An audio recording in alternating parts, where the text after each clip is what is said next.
şanım anam. Tanrı'da kanım anam, cennet ayarlarındadır gülistanım anam. Sensiz söz ve süreyin Allah ayırmasın, kederi zulmet ile geçer sensiz anım anam. Şöhretim şanım anam, alim azanım anam.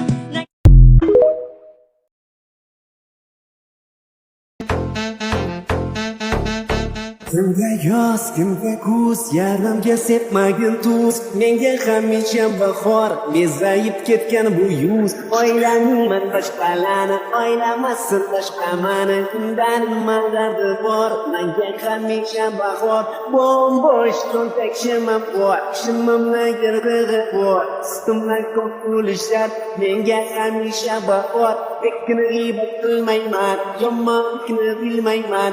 Ey ko'ngli tozalar, menga hamisha bahor.